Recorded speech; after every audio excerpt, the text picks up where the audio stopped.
Sindikatuok eta Martxoak 3 elkarteak deitutako mobilizazioan adin guztietako milaka lagunek hartu genuen parte.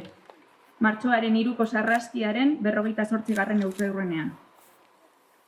58 urtez, 1976ko martxoaren 3an, poliziak zauritutako eta eraildako pertsonentzako egia, justizia eta erreparazioa etengabe eskatu dira.